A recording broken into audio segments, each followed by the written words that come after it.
Hello guys, हाम्रो चाहिँ अब यस्तो हो गाउँघरमा आए पछाडि हैन यस्तो राम्रोसँग के फलिरहेछ यो भुइँकटर भन्छन् हैन, पाइनएप्पल भन्छन् हैन अंग्रेजीमा हैन गाइज। यता पनि छ गाइज, हेर्न सक्नुहुन्छ। यता पनि फल लागिरहेछ तलपट्टि हैन। यहाँहरु पनि लाउन बाँकी छ, अझ फल निकाल्न बाँकी छ। यहाँ पनि यस्तो छ, यता पनि फल लाउन बाँकी छ। यहाँ लागिसकेको छ, यहाँ पनि यस्तो छ, त्यहाँ छ त्यतातिर जताततै हाम्रो चाहिँ एकदम पाइनएप्पल खेती गर्दा पनि हुने जस्तो ठाउँ छ। तर हुन चाहिँ यस्तो छ, डाँडाभरि जताततै पाइनएप्पलको रुख लगाएपछि दामी फल्छ के। तर हामीले अब खेती चाहिँ अब यो के भन्छन् बिजनेसको रूपमा लिइराखेनौँ हामीले चाहिँ अहिलेलाई चाहिँ अब बिस्तारै बिजनेसको रूपमा लिनुपर्छ कि जस्तो लागिरहेछ मलाई।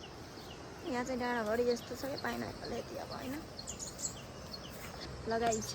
यहाँ पनि यस्तो छ, यतातिर फल लाउनै बाँकी छ हैन। यो चाहिँ एकदम मिठो फल हो हैन।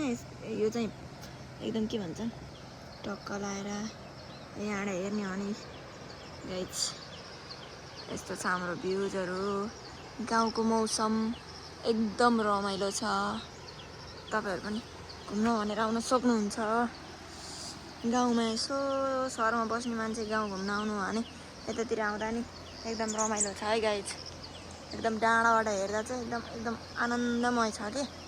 यहाँ चाहिँ फ्रेस हावा छ। त्यो बुटौली तराईमा जस्तो त्यो गर्मी छैन कि। यहाँ चाहिँ एकदम शीतल छ, हेर्दा पनि लास्टै रमाइलो छ के। ल guys, thank you so much. आउनुहोस् हाम्रो गाउँ घुम्नुहोस्, अर्ग्यानिक खानेकुराहरू खान सक्नुहुन्छ। अब यहाँ किमुका रुखहरू छन्। यहाँ हाम्रो घरमा चाहिँ धेरैको रुखहरू छ के। यहीँ बेलौतीको रुख छ, यहीँ किम्मुको रुख छ, त्यही पाइनएप्पलको रुख छ।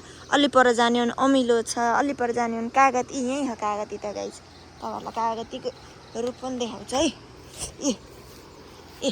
कागतीको रुख चाहिँ यो हो गाइज हैन।